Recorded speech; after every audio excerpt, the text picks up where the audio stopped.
Hey, we're talking about transition, and we're discussing what it looks like, what it feels like, how to navigate these seasons of time where we're going to move from what has been our norm, what has been our status quo, to something fresh, to something new, to something more. Last week we talked about stage one, which is discontent. And discontent, we established, is in fact your friend. It is that emotional state where you recognize there's something more, there's something new, there's something fresh that's drawing me. And apparently where I'm at today, I've hit a ceiling. This is no longer doing it for me. And I recognize that if I stay here, I'm going to begin to die on the inside. So discontent is stage one, but disconnect is what I want to talk about today. Disconnect. Can I tell you it is impossible to arrive on a new level or take hold of a new thing if you are dead set at the same time on staying where you are or holding on to the old thing? It's physiologically impossible. The law of physics will not allow it because you can't hold two objects in your hand at the same time, really. You have to put one thing down and pick another thing up.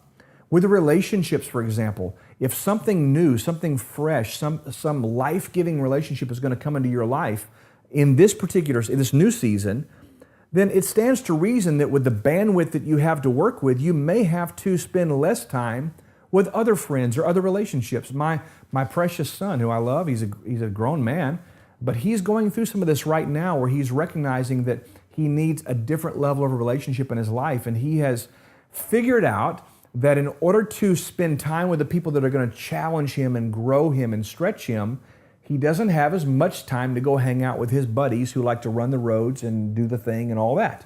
It's just natural to understand that. But here's the deal. This stage of disconnect is, in my mind, the most difficult, the most challenging, and maybe the most emotionally the most emotionally challenging part of the deal. Let's put it that way. Because when you have settled into status quo, when you've settled into a rhythm, when you've settled into relationships, you've settled into patterns of life, in order to break free, it's what Lou Tice called out of order into order. You must break up that hard dirt. You've got to break yourself free from some stuff, and that's painful. Sometimes it's not fun. Sometimes it feels like loss, and loss is not fun. But here's what we know: living things grow, growing things change. And my friend Sam Chan talks about very clearly that change equals loss. Loss equals pain. Therefore, change ultimately equals pain. You've got to go through some discomfort in that disconnect process in order to finally arrive at the other side where you begin to discover the new and deploy into the new. Disconnect is a very real thing, and it's probably the least fun part of the transition process, but it is a necessary process. Here's what I find. Most people going through transition, this is what they do. They acknowledge discontent, and they say, I'm going for whatever's new. And they want to skip straight through to the discovery process or even to the new thing deploying process. Just go do it.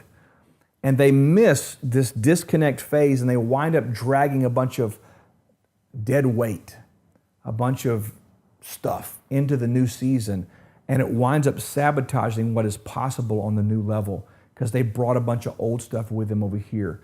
Here's the deal. Put the baggage down. Disconnect from relationships that are not life-giving. Maybe you have to just walk away from a career and start something brand new. Whatever that looks like for you, do it. Disconnect is healthy. It's not fun. It's healthy, and it's a necessary part of the transition process. Great to have you with us today on the program.